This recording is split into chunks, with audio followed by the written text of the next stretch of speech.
பிப்ரவரி 17ஆம் தேதி போகிறோம். வீரப்பன் வந்து அவ்வளோ புத்திசாலி, ரொம்ப கவனமாக இருப்பாப்புல.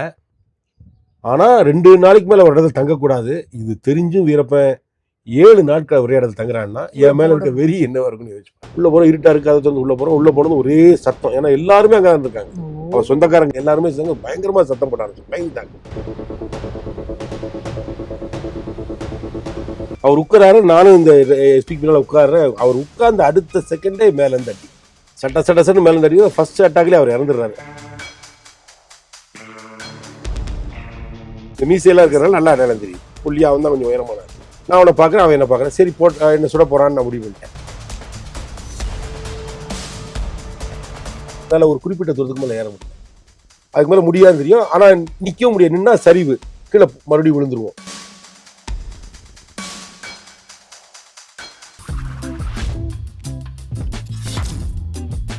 பதினேழாம் தேதி நிறைய இடத்துல எல்லாருமே விஜயகுமார் சார் புக்கில் எழுதியிருக்காங்க. இதுக்கு முன்னால் ஒரு சம்பவம் நடக்குது. 16ஆம் தேதி ஒரு சம்பவம் நடக்குது. வீரப்பனுக்கு குள்ள பாஷான்னு சொல்லி, கோர பாஷான்னு சொல்லுவாங்க, குள்ள பாஷான்னு சொல்லுவாங்க. நம்ம தமிழ்நாட்டுக்காரங்க குள்ள பாஷான்னு சொல்லுவோம், தாளவாடிக்காரர். கர்நாடகாவில் கோர பாஷான்பாங்க. அவருக்கும் வீரப்பனுக்கும் குடுக்கல் வாங்கல. அதாவது எப்படின்னா, அவர் தான் வீரப்பன் வந்தால் அது குள்ள பாஷா தான் பொருட்கள் வாங்கி கொடுக்கறது, துப்பாக்கி ரிப்பேர், அந்த எது என்னனாலும் உதவி செய்வாப்புல. அந்த ஆள் யானை தந்த வியாபாரி. ஆமாம், இப்போ வயசாக அங்கே தான் இருக்கிறாரு. அவருக்கு வந்து வீரப்பனுக்கு பற்றி கண்டிப்பாக தகவல் தெரிஞ்சிருக்குங்கிற ஒரு நம்பிக்கை எங்களுக்கு இருக்குது. பிடிச்சிட்டு வந்துட்டோம். குள்ளபாஷா பிடிச்சிட்டு வந்து விசாரிக்கிறோம். குள்ளபாஷா வீரப்பன் இங்கே தான் இருக்கிறாப்புல. ஆனால் எங்கே இருக்கான்னு எனக்கு தெரியாது. இங்கே இருக்கலாம், இல்லைன்னா அங்கே இருக்கலாம். ஆனால் இந்த ஏரியாக்குள்ள தான் சார் இருக்கிறாப்புலன்னு என்கிட்ட சொல்லிடுறாப்புல. உங்களை அட்டாக் பண்ணுறதுக்கு சான்ஸ் நிறையா இருக்குது சார், உங்களை பற்றி தான் பேசிக்கிட்டே இருப்பாப்புல அப்படிலாம் பேசிகிட்டு இருக்கிறாப்புல. துப்பாக்கி சித்தன் தான் வீரப்பன் கூட இருக்கிறாப்புல. துப்பாக்கி சித்தனுடைய சொந்தக்காரங்களும் இருக்கிறாங்க அப்படிங்கிறாப்புல. எப்படி அவங்களாம் கூட இருப்பாங்களா? ஆமாம். ஆனால் இன்னைக்கு வந்து துப்பாக்கி சித்தன் கூட்டாளி அவங்க கூட சொந்தக்காரங்களாம் இன்னைக்கு அவங்க வீட்டில் ஒரு விசேஷமாக எங்கேயோ போகிறதுக்கு தகவல் சொன்னாங்க, வீட்டுக்கு வருவாங்க இன்னைக்கு அப்படின்னு சொன்னான். அவன் உண்மையை சொன்னானா பொய் சொன்னானான்னு எனக்கு தெரியாது. குள்ள பாஷா அப்படி சொல்கிறாப்புல. அப்போ துப்பாக்கி சித்தன் அவங்க கூட இருக்கவங்களெல்லாம் பிடிச்சி ஆகணும்ல, அப்படின்னா தான் இன்னும் கொஞ்சம் தகவல் தெரியும். வீரப்பன் கூட அவங்க சேர்ந்தாங்கன்னு இப்போ தெரிஞ்சு போச்சு. சரி, அப்போ இன்னைக்கு பிடிச்சிட வேண்டியதான் அப்படின்னு சொல்லி நாங்கள் ஒரு டீம் கிளம்பி நேராக கல்மண்டிபுரம் போகிறோம். தாளவாடி போய் தாண்டி கல்மண்டிபுரம். கல்மண்டிபுரத்துக்கு கீழே கல்மண்டிபுரம் தொட்டி, அதான் சோழகரில் அங்கே இருக்கிறாங்க. போகிறோம். எல்லா வீட்லேயும் லைட் எரியுது, ஒரு வீட்டில் மட்டும் இருட்டாக இருக்குது. அவங்க ஸ்கூலில் பார்த்து சொல்கிறோம், இதுதான் சார், இங்கே தான் சார் வந்திருப்பாங்க, இங்கே தான் லைட் எரியல பாருங்க. சரி, குள்ளபாசா 2 போலீஸ்காரங்க இருக்காங்க. அவங்க பேரை சொன்னப்பா நல்ல நல்ல பையங்க. அந்த நேரத்தில் ஒரு சின்ன தவறு நடந்து போச்சு. அவங்கள்ட்ட பிடிச்சி பார்த்துக்கப்பா அப்படின்னு சொல்லிட்டு நான் அங்கே உள்ளே போகிறோம். இருட்டாக இருக்காது வந்து உள்ளே போகிறோம். உள்ளே போனது ஒரே சத்தம். ஏன்னா எல்லாருமே அங்கே இருந்திருக்காங்க. அவங்க சொந்தக்காரங்க எல்லாருமே சேர்ந்து பயங்கரமாக சத்தம் போட ஆரம்பிச்சு பயந்துட்டாங்க. நாங்களும் துப்பாக்கியோட உள்ளே போகிறோம் இல்லையா, பயந்துட்டாங்க. அவங்க சத்தம் போடுறதும் இவங்க என்ன இந்த போலீஸ்கார பையன் சின்ன பையங்க. அவங்க அப்போ தான் போலீஸ்க்கு சேர்ந்துருக்காங்க. நம்ம போகிற எஸ்ஐக்கு ஏதோ ஆபத்தை விட்டு அவங்க எனக்கு உதவிக்கு ஓடி வராங்க. முக்கியமான பணியான குள்ளபாசாவை பார்த்துக்கிட்டு சொன்ன நான் உத்தரவை மறந்துடுறாங்க. என்ன காப்பாற்று உள்ள வந்துட்டாங்க. குள்ளபாசா ஓடி போயிடும். ஆமாம், திட்டம் போட்டு வந்தானா, ஏற்கனவே போனால் எப்படியா கூட்டு போகிற வழி தப்பிச்சலாம்னு நினச்சி வந்தானா, வந்து ஒரு பொய்யான தகவலை கொடுத்தானா, இல்லை உண்மையிலே எனக்கு சித்தம் வர தகவல், துப்பாக்கி சித்தம் அங்கே வருவாங்கிற தகவல் அவனுக்கு தெரியுமா அப்படிங்கிறது எனக்கு தெரியல. ஆனால் குள்ளபாசா தப்பிச்சிட்டாங்க. பிறகு அவங்களாம் பார்த்தா குள்ளபாசா ஆளுங்க யாருமே இல்லை. சரி, எல்லாத்தையும் அப்படி நாங்கள் அவங்களெல்லாம் விட்டு யாரையுமே ஒரு எந்த தொந்தரவும் பண்ணல. ஏன்னா சம்மந்தம் இல்லாத ஆளுங்க இருக்காங்க, சொந்தக்காரங்க, அவங்கள பண்ணி என்ன பண்ணுறது. நாங்கள் திரும்பி வந்துட்டோம். குள்ளபாசா போயிட்டு அது பயங்கர சத்தம் போட்டேன். சரி, சத்தம் போட்டு நான் தேடி பார்க்குறோம். அடுத்த நாள் காலையில் அப்படியே கண்டினியூஸாக டீமுக்கெல்லாம் தகவல் சொல்லி எல்லாருமே அந்த ஃபாரஸ்ட் பூரா தேடுறோம். குள்ளபாசா பிடிக்க முடியல, கிடைக்கல. பிறகு சாயங்காலம் ஒரு 4 மணி 4:30 நாங்கள் எல்லாம் முடிச்சுட்டு காசனம் வந்துட்டோம். அப்போது இன்னொரு டீம் அதே மாதிரி லயலா இக்னிசிஸ்னு ஒரு எஸ்ஐ, என் ஃப்ரெண்ட், அவனும் அங்கே இருக்கிறான். அவன் உள்ள உட்காந்து ஷூ கழட்டிட்டு இருக்கான். இப்போது எனக்கு தகவல் வருது, தமிழ்ச்செல்வன் சார் எங்கள் எஸ்பி சார் மேலே வராரு. பண்ணாரியிலேருந்து 27 பெண்டு மேலே ஏறி வந்திருக்கும்போது ஒரு பஞ்சு லாரியும் என்னமோ பிரேக் டவுன் ஆகி ரோட்டில் குறுக்கு நின்றுச்சு. அங்கே ஒரு லாரி தான் போக முடியும், வர முடியும். ஒரு இடம் கொடுத்தா தான் இன்னொரு லாரி கஷ்டப்பட்டு ஏறது கஷ்டம். குறுக்க இந்த வண்டி வர முடியல, அங்கே நின்றுச்சு. அப்போ அவரால் மேலே வர முடியல. அவர் எனக்கு தகவல் கொடுக்குறாரு, நீ வண்டி எடுத்து வா நவாஸ். நான் கிளந்து வந்தவன் இந்த இடத்துல நின்றுட்டு நடந்து வந்து வண்டியில் ஏறிக்கிட்டு நீ அங்கே திருப்பி நிப்பாட்டிங்கிறாரு. வந்தார். அப்போ அவசரத்தில் நான் மட்டும் தான் டிரைவர் கூப்பிட்டு போகிறேன். இளங்கோ டிரைவர் பேர் இளங்கோ, தர்மபுரி அந்த ஏரியாக்காரர். அவரை கூப்பிட்டு என்னுடைய ட்ராக்ஸ் வண்டியில் நான் வர்றேன். வரும்போது வாசலில் லயலா இக்னிசிஸ் உட்காந்துருக்காப்புல. மாப்பிள்ள எஸ்பி வராரு, நீ வாடா மாப்பிள்ள, வரையாடா அப்படின்னு. வர மாப்பிள்ள அப்படின்னு சொல்லி லயலாவும் என் கூட ஏறிட்டாங்க. நாங்கள் 2 பேரும் வண்டியில் போகிறோம். திம்பத்துலேருந்து கீழே இருக்கும்போது எஸ்பி நடந்து வந்துருக்காரு, அவரை ஏற்றினோம். எங்கள் வண்டியில் எப்படி ஒரு வண்டியில் இருக்கும்போது யார் பெரிய அதிகாரி அவங்க தான் முன்னால் உட்காருவாங்க. எஸ்பி சார் வந்து என்னுடைய சீட்டில் உட்காந்துட்டாரு, டிரைவர் ஓட்டுறாப்புல. நான் டிரைவருக்கு பின்னால் உட்காந்துருக்கேன். ட்ராக்ஸ் வண்டி இப்படி இருக்கும், இப்படி நேர் பார்த்த மாதிரி இருக்காது, சீட் வந்து சைடில் இருக்கும். நான் டிரைவருக்கு பின்னால் எஸ்பி பார்த்த மாதிரி உட்காந்துருக்கேன். இந்த பக்கம் எஸ்பிக்கு பின்னால் செல்வராஜ்னு சொல்லி ஒரு ஸ்விம்மிங் சாம்பியன், 14 வருஷம் தொடர்ந்த ஒரு சாம்பியன் தமிழ்நாட்டில் ஸ்விம்மிங்கில். அவர் தான் சாருக்குடைய கன்மேன். அவர் உட்காந்துருக்காப்புல. அவர் பக்கத்தில் லயலா உட்காந்துருக்காப்புல. எனக்கு பதில் ரகுபதினு ஒரு கான்ஸ்டபிள், கோபிக்கார பையன் இருக்கிறாப்புல. சாரோட சேர்த்து எஸ்பி சாரோட சேர்த்து நாங்கள் 5 பேர், டிரைவரோட 6 பேர் நாங்கள் போய்கிட்டு இருக்கோம். போய்கிட்டு இருக்கும்போதே நான் சார்கிட்ட சொல்கிறேன் இந்த நடந்த சம்பவங்கள் குலபாஷா சார் வந்து சரி என்ன பண்ணுறது தப்பிச்சான் அதை விடுங்க எடுத்து சார் சொன்னாங்க கெத்தேசால் போய் பாட்டு வந்துடலாம். ஏன்னா கெத்தேசால் வந்து எங்களுக்கு ஒரு தத்து பிள்ளை மாதிரி, இன்ஃபார்மன்ஸ் இல்லை தத்து பிள்ளை மாதிரி. ஏன்னா எங்களுக்காண்டி 5 பேர் உயிரை இழந்திருக்காங்க. எந்த எஸ்பி வந்தாலும் எந்த உயர் அதிகாரி வந்தாலும் அந்த கிராமத்துக்கு போவாங்க, அதுதான் ஒரு உதவி செய்வாங்க. அப்போ நான் சொல்கிறேன் சார் ஏதோ மீறப்பு நடமாட்டம் இந்த ஏரியாவில் எங்கேயும் இருக்குது, என்ன அட்டாக் பண்ணணும்னு வந்திருக்கான் போல இருக்கு அப்படின்னு சொல்லி சொல்கிறேன். சரி பார்த்துக்கலாம் வாஸ் அப்படிங்கிறாரு. வரட்டும் பார்த்துக்கலாம் அப்படிங்கிறாரு. ஏன்னா அவர் ரொம்ப துணிச்சலாக இருந்துச்சு. அவரை வந்து நான் வந்து என்ன சொல்லணும்னா போலீஸில் ஐபிஎஸ் ஆஃபீஸர்ஸில் அவர் ஒரு மாவீரன் தான் சொல்ல முடியும். நான் அதிகமாக அவரை பற்றி பெருசாக யாருக்கும் தெரியாது. தமிழ்ச்செல்வன் சாரை பற்றி அவர் டிஜிஆகி இப்போ ரீசெண்டாக ரிட்டையர் ஆகிட்டாங்க. ஆனால் நான் பார்த்ததில் வீரன்னா அவர் தான் நம்பர் 1ல் வைக்க முடியும். அந்தளவுக்கு அன்னைக்கு அவருடைய செயல்பாடு இருக்குது.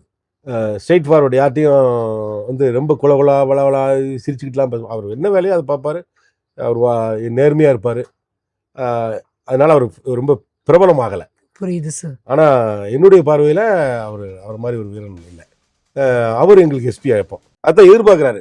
அப்படியாவது வீரப்ப வந்து ஒளிஞ்சுட்டு தான் சொல்லட்டும், அப்படியாவது அவருடைய லொக்கேஷன் தெரியட்டும், இருப்பிடம் தெரியட்டும், நம்ம அடிக்கலாம், என்னவோ நடக்கட்டும்னு நினைக்கிற அந்த அளவுக்கு அவர் துணிச்சலான. பார்த்துக்கலாம் நான் வாசுவா அப்படிங்கிறாரு. போகிறோம். போகும்போது ஒரு தகவலாக அவர்கிட்ட சொல்கிறேன். நான் வந்து டிரைவர் பின்னால் உட்காந்துருக்கேன், எந்திரிச்சு அவர் காதில் சொல்கிறேன். அப்படி சார் இந்த மாதிரி தகவல் சார், இந்த மாதிரி தகவல் சார். அவர் இப்படி கேட்குறாரு. இதை செல்வராஜ் எஸ்பிக்கு பின்னால் உட்காந்துருக்கு செல்வராஜ் கவனிச்சுட்டே வராரு. ஒரு தடவை எஸ்ஐ வந்து எந்திரிச்சு சொல்லிட்டு இருக்காருன்னு சொல்லி நான் ஒரு தடவை எந்திக்கிறேன். அவர் எந்திரிச்சு என் சீட்டில் உட்காந்துட்டார். அவர் உட்காராரு, நானும் இந்த எஸ்பிக்கு பின்னால் உட்காடுறேன். அவர் உட்கார்ந்து அடுத்த செகண்டே மேலேருந்து தட்டி சட்டன்னு மேலே தட்டி ஃபர்ஸ்ட் அட்டாக்லேயே அவர் இறந்துடுறாரு. அது பிறதான் தெரியும் எங்களுக்கு. அடி அவர் போட்டுச்சு. அவர் எந்திக்கலைன்னா நான் அடிபட்டுருக்க வேண்டியது. அவர் இறந்துடுறாரு. அவர் அடிபட்டுறாரு. எஸ்பி சாருக்கு ஃபுல் அடி. அவருக்கு பின்னால் இருந்த எனக்கு மூக்கில், தோளில், இந்த தலையோட இந்த பக்கம் ஒரு காயிருக்கு, மண்டையோட அப்படி கிராக் ஆயிடுச்சு. அப்படி 3 குண்டு எனக்கு பாஞ்சிருச்சு. அப்போ என் டீம் நான் சொல்லி கொடுத்து வளர்த்த பையங்க யாருமே என் கூட இல்லை. இவங்க 2 பேரும் ரகுபதியும் லயலா எல்லாமே அந்த இதெல்லாம் நான் சொல்லி கொடுத்ததெல்லாம் தெரியாது. எஸ்பி சார் முன்னாள் இருக்கா, அவர் அடிபட்டுருக்குது. எஸ்எல்ஆர் வச்சு வீரம் அடிச்சதில் இந்த கையே 3 விரலே போயிடுச்சு, அவருக்கு உள்ளங்கையில் பாதி போயிடுச்சு. இப்படி சமூகம் நடக்குது. ஆனால் ஒரு இது பாருங்க, இது பேர் தான் ரெஃப்ளெக்ஸ் ஆக்ஷன் சொல்லுவோம். எப்படி நம்ம கண்ணிமைகள் வந்து நம்மகிட்ட சொல்லிட்டு மூடாது. ஒரு தூசி வந்து விழுதுன்னா நம்ம தூசி வருதுன்னு நமக்கு தெரியாது, ஆனால் கண்ணிமைகள் ஆட்டோமேட்டிக்காக மூடிடும். அது மாதிரி ஒரு மனிதனோட இடுப்பு வேட்டி கலந்துச்சுன்னா அவன் யார்ட்டையும் கை கேட்க மாட்டான், தானா போய் பிடிச்சிடும். மேலே எவ்வளவு பொருள் அவன் தலையில் வச்சிருந்தாலும் அதை பற்றி கவலைப்பட மாட்டான். மானது அந்த மாதிரி இந்த ரெஃப்ளெக்ஸ் ஆக்ஷன் சொல்லி உடம்புல ஒரு இது இருக்குது, தன்னிச்சையான செயல், அனிச்சை செயல்னு சொல்லுவாங்க தமிழில். நான் அவங்களுக்கு சொல்லி கொடுத்ததெல்லாம், நான் அடிபட்டு நான் பாதி மயக்கத்தில் இருக்கேன், உடம்பு முகத்துலேருந்து மூக்குலேருந்து வாயிலேருந்து ரத்தம் பைப்பில் தண்ணி ஒழுகிற மாதிரி ஒழுகிட்டு இருக்குது, அடிபட்டாச்சு, என்னால் ஒன்றும் பண்ணியிருக்க முடியாது. ஆனால் நான் அவங்க பையங்களுக்கு ரிப்பீட்டடாக சொல்லி கொடுத்துட்டு இருந்தேன் இல்லையா, அது என் மனசில் பதிஞ்சு ரெஃப்ளெக்ஸ் ஆக்ஷனாக மாறி ஆட்டோமேட்டிக்காக என்னை அறியாமலே நான் துப்பாக்கி எடுக்கிறேன், சேஃப்டி ரிலீஸ் பண்ணுறேன், எங்கேருந்து துப்பாக்கி கொண்டு முன்னாலேருந்து வந்த இடத்த நோக்கி நான் சுடுறேன். வண்டியிலேருந்தே ஆட்டோமேட்டிக் எனக்கு சுட்டுக்கிட்டே குதிக்கிறேன். அவங்களுக்கு சொல்லியிருந்தேன், நம்ம வந்து அடிபட்டதும் முதல்ல மறைவிடத்தை தேடி போகக்கூடாது, திருப்பி சுட்டுக்கிட்டே தான் மறைவிடத்துக்கு. ஏன்னா அந்த மறைவிடத்தை போகிறதுக்கு 1 வினாடி 2 வினாடி 3 வினாடி ஆகலாம். இந்த 3 வினாடியில் 30 குண்டு நம்மளை நோக்கி பாயும். அப்படி இருக்கக்கூடாது, திருப்பி சுடணும். அப்படின்னா தான் எதிரி ஃபயரிங்க சுடுறதை நிப்பாட்டுவான். அப்படி சொல்லி கொடுத்துருக்கேன். அதே மாதிரி நான் என்ன அறியாமலே செய்கிறேன். எனக்கு நான் செஞ்சதான் எனக்கு தெரிய இதெல்லாம் செய்கிறேன். உடனே ஜீப்லேருந்து எட்டி குதிக்கிறோம். நான் அவங்களுக்கு சொல்லி கொடுத்து நானே செய்கிறேன். எட்டிக்கிறோம். பக்கத்தில் இருக்கிற ஒரு கலங்கு இருக்குது. கலங்குன்னா அந்த கீழே ஊடி மலையிலேருந்து வர தண்ணி கீழே ஊடி போய் பள்ளத்துக்கு போகிறதுக்கு ஒரு ஓட்ட மாதிரி செஞ்சு மேலே உட்கார்றதுக்கு இடம் போட்டிருப்பாங்க, திண்டு. புரியுது சார். அதை மறையா வச்சு பண்ணி துப்பாக்கி கொண்டு வர்றது. எஸ்பி சார் பாருங்க, இந்த இதில் அவர் வண்டி விட்டு இறங்குறாரு, இறங்கி ஜீப்பு கடியில் போகிறாரு. அவர் அதை ஏன்னா ஜீப்பை அடிக்க முடியாது, ஜீப்பும் தெய்வாதீனமாக டிரைவர் வந்து அவருக்கு கையில் அடிபட்டுச்சு. அவர் ரிவர்ஸ் எடுத்து அவராகவே நிப்பாட்டினாரா, அப்படி தான் இருக்கணும். இல்லை அந்த சந்தர்ப்பமே கொண்டு வந்து அந்த மலையோட ஓரமா போய் நின்றுச்சு. அப்போ மலையோட மேல இருந்து ஒரு ஆள் அடிக்கிறாங்க, ஒரு கும்பல் அடிக்குது. நாங்க போற இடத்துல இருந்து அந்த இடத்துல முன்னால இருந்து அட்டாக் பண்றாங்க, பின்னால இருந்து இந்த அட்டாக்கும் இல்லை. நான் என் பையங்களுக்கு பின்னால இருந்து அட்டாக் பண்ணுவாங்க. ஒரு ஆம்புஸ்னா அப்படிதான், கண்டிப்பா உள்ள விட்டு தான் நம்மளை அடிப்பாங்கன்னு சொல்றேன். ஆனா அந்த இடத்துல மிஸ் ஆயிடுச்சு. நாங்க அன்னைக்கு உயிர் படைச்சதுக்கு காரணமே வீரப்பனுடைய அந்த வியூகம், தவறான வியூகம் தான். பின்னால ஒரு ஆளையும் 2 பேரையும் போட்டுருந்தா தப்பிச்சிக்கவே முடியாது. அவர் சார் கீழே போயிட்டு அவர் கையிலேருந்து ரத்தம் ஆறா ஓடிக்கிட்டு இருக்குது, கையை தூக்கவே முடியாது. அந்த கையை ஒரு ஸ்டாண்டு மாதிரி அவரே உபயோகப்படுத்தி ஒரு துப்பாக்கி எடுத்து அவர் கை மேலே வச்சு குண்டுகளை வேஸ்ட் பண்ணாமல் ஒவ்வொரு ரவுண்டாக சுட்டுட்டு இருக்காரு. வீரப்பனாலேயும் அவன் கும்பலாலேயும் முன்னேறி வரவே முடியல. மேலே அடிக்கிறவங்களுக்கு இந்த ஜீப் வந்து மலையோட ஒட்டி போனதுனால எய்ம் கிடைக்கல. அவங்க நான் இப்படி பார்த்துக்கிட்டு இருக்கிற ஒரு ஒரு கும்பல் ஒரு பாறைக்கு பின்னால் இருந்து இறங்கி கீழே ஓடுது. வீரப்பன் கும்பல் தான் இறங்கி ஓடுது. எனக்கு சாக போகிறோம், ஆனால் போகிறதுக்கு முன்னாடி 2 பேரையும் அடிச்சிடணும் அப்படின்னு சொல்லிட்டு அந்த ஆத்திரம். நம்ம சாக போகிறோம் எப்படினாலும், ஏன்னா இவ்வளோ ரத்தம் போயிடுச்சு, நம்ம உயிரோட போல அதுக்கு மேலே திறமை இருக்கோ அடிச்சிடுவோம், முடிஞ்ச அளவுக்கு அடிச்சிடுவோம்னு சொல்லிட்டு அவங்க ஓடுறாங்க. குறுக்க நானும் இறங்குறேன். நான் நேராக இறங்குறேன், அவங்க சரிவாக இறங்குறாங்க. அவங்க இறங்குற இடத்துல பாதை இருக்குது, நான் இறங்குற இடத்துல பெரும் பள்ளம், ஒரு 100 அடிக்கு மேலே இருக்கும் அந்த பள்ளம். நான் இறங்குனது பள்ளம்னு தெரியாது, அந்த உண்ணி புதர் மறைச்சிருக்குது. அவன் இறங்கிட்டாங்கல்ல, நம்மளும் அதே மாதிரி தான் இருக்குன்னு நினச்சி நான் காலை வைக்கிறேன். அது அதில் பார்த்தாலும் 90 டிகிரி பள்ளம். துப்பாக்கியோட அப்படியே பொத்து பொத்து பொத்துன்னு விழுந்து ஒரு கல்லை எப்படி மலையிலேருந்து உருட்டி விட்டா அது தெரிச்சு போகுமோ அதே மாதிரி நான் அடிக்கப்பட்டேன். அப்போ தான் எனக்கு முந்தில் அடிபட்டுச்சு. அதில் L4 L3 வந்து நஞ்சு போச்சு. ஒரு சின்ன பாறையில் என்னுடைய கை ஏக்கப்படிச்சு வந்த வலது கையில் இருக்குது. அது கையில் இங்கே அடிபட்டு வந்து ஏக்கப்படிச்சு என் கையிலேருந்து தெரிச்சிச்சு. நான் துப்பாக்கி இல்லாமல் இருக்கிறேன், ஆனால் அரை உணர்வு இருக்குது. என்னால் முடிச்சு பார்க்க முடியாது. கண்ணெல்லாம் ரத்தம் வழிஞ்சு கண்ணை மூடிடுச்சு, கண்ணை திறக்க முடியல. கொஞ்சம் அப்படியே இருக்குது. கிட்டத்தட்ட அப்போ டைம் வந்து ஒரு 5:45 6 மணி இருக்கும்.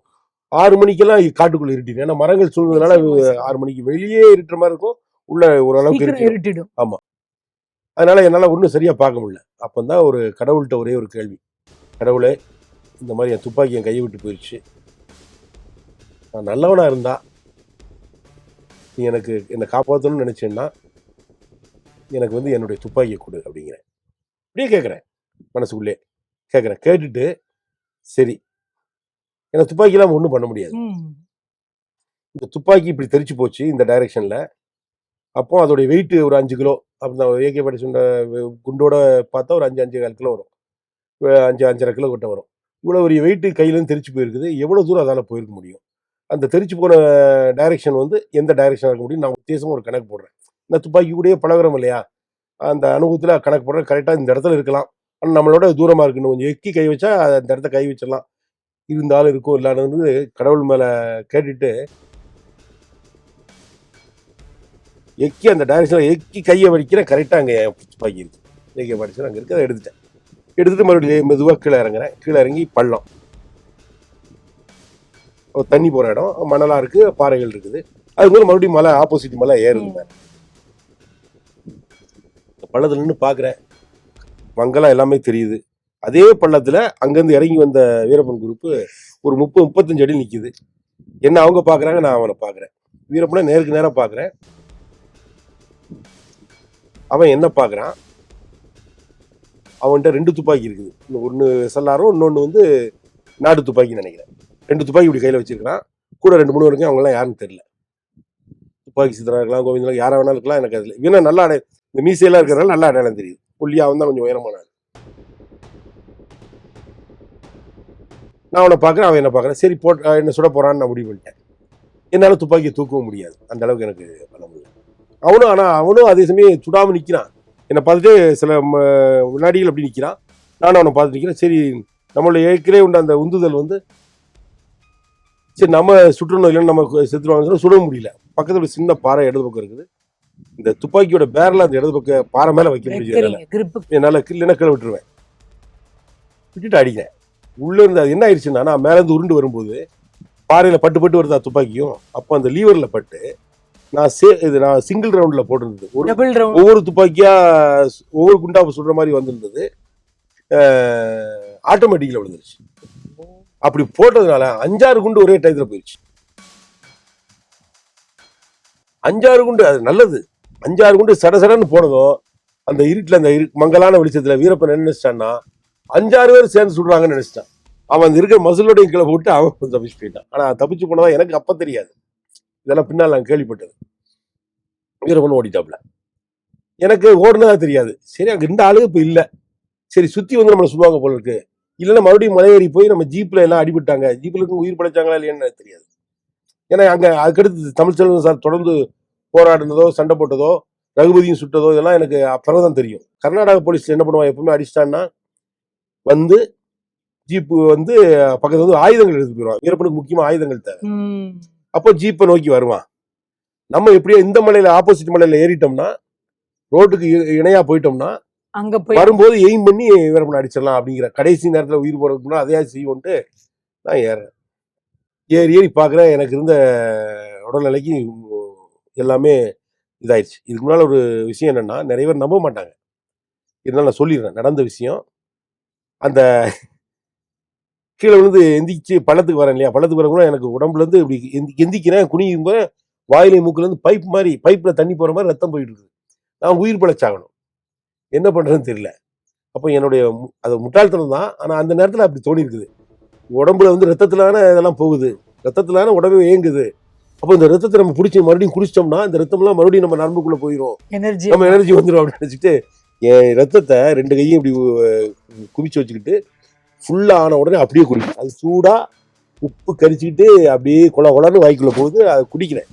அப்படி 2 மடக்கு 2-3 மடக்கு குடிச்சிட்டு கீழே போகிறேன். இதான், அதாவது எனக்கு தெரியாது, ஆனால் அந்த நேரத்தில் உயிர் பிழைக்கணும், நம்ம இதாக இருக்கணும், தெம்பு வேணுங்கிறதுனால அந்த என் ரத்தத்தை நானே குடிக்கிறேன். பிறகு மேலே போயாச்சு. என்னால் ஒரு குறிப்பிட்ட தூரத்துக்கு மேலே ஏற முடியல, அதுக்கு மேலே முடியாதுன்னு தெரியும். ஆனால் நிற்கவும் முடியாது, நின்னா சரிவு, கீழே மறுபடியும் விழுந்துருவோம். எந்த சத்தத்தை நான் உருவாக்குனாலும் வீரப்பன் எனக்கு கரெக்டாக அடையாளம் கண்டுபிடிச்சு சுட்டுருவாப்ல. நான் போகிறேன் ஒரு இடத்துல, ஒரு ஈச்சம் புல் இல்லை, ஈச்சம் செடி, அதாவது பேரிச்சம்பழம் மாதிரி அங்கே ஒரு சின்ன ஈச்சம்பழம் இருக்கும். நாங்களாம் காட்டுக்குள்ளே போகும்போது பசி ரொம்ப ஆயிடுச்சுன்னா அந்த பழத்தை கொத்தா உரி தான் சாப்பிடுவோம். அந்த அது ரொம்ப ஸ்ட்ராங், அதோட வேர்கள் ரொம்ப ஸ்ட்ராங். அதில் ஒரு கிட்டத்தட்ட ஒரு பலசாலியெல்லாம் பிடிச்சி எடுக்க முடியாது. அந்த செடியை பார்த்துட்டேன். அந்த செடிக்கு இதில் 2 காலையும் போட்டுக்கிட்டு, காலுடைய 2 காலுக்கு நடுவில் அந்த செடி. அப்போ நான் கீழே போக மாட்டேன், உட்காந்துருக்கிறேன். உட்காந்துருந்ததும் இப்படி உட்காடுறேன், பொசிஷனுக்கு வந்துட்டேன். மேலே இனிமேல் ஏற முடியாது, அங்கே எல்லாரும் இறந்துட்டாங்களா என்னன்னு தெரியாது. யோசிக்கிறேன் என்ன செய்யறதுன்னு. சரி, வீரப்பன் இப்படி மேலே போனவன் சுற்றி வந்து நம்மளை அட்டாக் பண்ணுவான், சுட்டுருவான். ஐயோ, அவங்க கையால சாகிறதா, செத்தாலும் சாகல முடியும், அவங்க கையால சாகக்கூடாது, நமக்கும் உடம்புல சத்து இல்லை அப்படின்ட்டு என்ன பண்றேன், AK-47 பேரல் அப்படி வச்சுக்கிட்டேன், ட்ரிகர்ல கையை வச்சுக்கிட்டேன். சப்போஸ் வீரப்பன் பக்கத்துல வந்துட்டான், அவன் சுடுறதுக்கு முன்னாடி நம்மளை சுட்டு செத்துடணும், அவங்க கையால சத்து தான் வரக்கூடாது அப்படிங்கிற அந்த இது வந்துருச்சு. ஒரு மனிதன் வந்து சாவ நெருங்கும்போது டபுள் தைரியம் தானா வரும். ஏன்னா அது இயற்கை. அது மாதிரி குண்டடிப்பட்டாலும் வலிக்காது, அந்த ரத்தம் போயிட்டு இருந்தாலும் அந்த வலி தெரியாது. அந்த நம்ம அட்ரினல்லாம் வேற மாதிரி சுரக்க ஆரம்பிச்சிடும். நான் அப்படி வச்சுட்டு அப்படியே உட்காந்துட்டேன், அப்படியே மயங்கிட்டேன்னு நினைக்கிறேன். அப்படி வச்சுட்டேன். ஆனால் வீரப்பன் வரல, அவங்க ஓடிட்டான். அவங்களும் உயிரோடு இருக்காங்க. தமிழ்ச்செல்வன் சாரை போராடி எல்லாரும் சேர்ந்து திருப்பி போராடி லயலாவும் மயக்கம் போட்டு தான், அவன் மூளையிலே பட்டுச்சு லயலாவுக்கு, அவனும் மயங்கி விழுந்துட்டான். வீரப்பன் போயிட்டாப்புல. அதுக்கு கொஞ்ச நேரம் கழிச்சு கர்நாடகால இருந்து ஒரு டீம் வருது. அவங்க ரெகுலரா திம்பம் கேம்புக்கு போறதுக்காண்டி கொள்ளைகால இருந்து வராங்க, சாம்ராஜ் நகர்ல இருந்து வராங்க. தண்ணி வேணுமா சார்? கர்நாடகா போலீஸ் வண்டி வருது. அதில் ஒரு எஸ்ஐ மாருதின்னு ஒரு எஸ்ஐ இருந்தாரு. அப்படி அதில் பின்னால கேள்விப்பட்டதெல்லாம். அவங்க வண்டி வருது. வந்ததும் இந்த அடிபட்டு கிடக்கிற வண்டி ஆஃபீஸர்ஸ் எல்லாம் பார்த்துட்டாங்க. அந்த சம்பவம் அவங்க வர்றதுக்கு முன்னாலே வீரப்பன் அங்கேருந்து விலகிட்டாப்ல. ஆனால் இவங்க வரும்போது இருக்கலாம்ல, அவங்களுக்கு தெரியாது இல்லையா என்னன்னு. அதனால இவங்க 2 பேருக்கும் கவர் ஃபயர் கொடுக்குறாங்க. அந்த வண்டியோட 2 பக்கம் 4 புறம் சுடுறாங்க. சுட்டுட்டு பிறகு இவங்களை எல்லாம் தூக்கிட்டு அவங்க மெயின் ரோடுக்கு வராங்க, ரெஸ்கியூ பண்ணிட்டு கொண்டு வராங்க. வண்டி வந்து நேராக பக்கத்தில் சாமராஜன் தான். இந்த பக்கம் ஜாம் ஆயிடுச்சுல, கீழே பண்ணாரி வந்து நம்ம சத்தியமங்கலம் வர முடியாது. சாமராஜ் நகருக்கு அங்கே கவர்மெண்ட் ஹாஸ்பிட்டலுக்கு அங்கே போகிறாங்க. போய் கொஞ்சம் தூரம் போய்கிட்டு இருக்கும்போதே தமிழ்ச்செல்வன் சார் கேட்குறாரு, யாரெல்லாம் இருக்கா அப்படிங்கிற. சார் மோகன் நவாசங்க அப்படிங்கிறாரு. சார் நவாஸ் சார் இல்லை, அவனை வீரப்பனை துரத்திட்டு போனான்டா, என்னாச்சு, வரலையே, அடிக்கடி பட்டுச்சா, எங்கே இருக்கிறான், என்ன போய் தேடுங்க அப்படிங்கிறாரு. அப்படி இந்த மயக்கத்திலே உடனே எல்லாருக்கும் தகவல் போகுது. டீம்ஸ் எல்லாம் வந்துருச்சு. வந்துட்டு எல்லாருமே வந்தாங்க. அவங்க வரும்போது மணி 7 மணி மேலே இருக்கும், இருட்டுச்சு, நல்ல இருட்டு. அப்போ சர்ச் லைட்லாம் கொண்டு வராங்க. கொண்டு வந்து சம்பவம் நடந்த இடத்துல சர்ச் லைட்டை வச்சு தேடுறாங்க. அவங்க பேசுகிறாங்க, என்னை கூப்பிடுறாங்க, எல்லாமோ கேட்க சுத்தம். அப்போ நான் என்ன நினச்சேன், முழு மயக்கம் கிட்டத்தட்ட இருக்கிறேன், சின்ன உணர்வு தான் எனக்கு இருக்குது. நான் என்ன நினச்சேன், வீரப்பன் தான் தேடி வர்றான், அப்போ நம்ம பேசக்கூடாது, நம்ம இருக்கட்டும் தெரிஞ்சிருவோம் அப்படின்ட்டு பேசாமே இருக்கிறேன். பிறகு அதில் வந்து மாடசாமின்னு ஒரு ஹெட் கான்ஸ்டபிள், இப்போ ஒரு எஸ்ஐ ரிட்டையர்ட் ஆகிட்டாரு, அவர் என் டீம். அவர் வந்து என்னுடைய கால் சைன் ஆல்ஃபா 3. அவர் ஆல்ஃபா 3 சார், ஆல்ஃபா 3 சார். அவர் குரல் கேட்டதும் எனக்கு நம்ம டீம் வந்துச்சு. ஆமா தெரிஞ்சு அப்படிங்கிறேன். சர்ச்சைட் அப்படி அடிக்கிறாங்க. எனக்கிட்ட இருந்து ஒரு 15-20 அடி தள்ளி ஒரு புலி, வறுப்புலி இந்த ரத்த வாசத்துக்கு வந்துருச்சு. அது ஒரு பெரிய சக்தி இருக்குது. ஆமா, கடவுள்னு பேர் சொல்லலாம், மிகப்பெரிய சக்தின்னு சொல்லலாம், என்ன வேணாலும் சொல்லலாம். நமக்கு மேல ஏதோ ஒன்று இருக்குது. இப்போ கூட பார்க்குறேன், என் துப்பாக்கி எடுத்து பார்க்குறாங்க, அதில் வந்து 2 துப்பாக்கி 2 தோட்டா ஒன்றா சேர்ந்து ஏறி லாக் ஆயிடுச்சு. நான் தற்கொலை பண்ணியிருந்தா கூட முடியாது. இமீடியட்டாக ஃப்ளைட்டு அரேஞ்ச் பண்ணி பெங்களூரில் முன்னாளுக்கு சீட்லாம் எடுத்துகிட்டு அதை பெட் ஆக்கி இது பண்ணி எங்களையெல்லாம் அப்படியே வச்சு 27 பெண்டு ஏறி தாண்டி திம்பம் தாண்டி கொள்ளையாளர் ரூட்டில் போய் எங்கே ஆம்புஷ் பண்ணானோ வீரப்பன் எங்களை கங்கடிச்சா அதே இடத்துல வண்டியை நிப்பாட்டி. ஆனா அவ்வளவு கிட்ட வீரப்பன் உங்களை பார்த்தாரு இல்ல சார், கிட்டத்தட்ட ஒரு 30 அடி கூட. அவ்வளவுதான். அப்புறம் எப்படி உங்களை விட்டுட்டு போனாரு? ஏன்னா எய்மே நீங்க மட்டும் தான் டார்கெட்டே, அப்ப எப்படி விட்டுட்டு போனாரு சார்?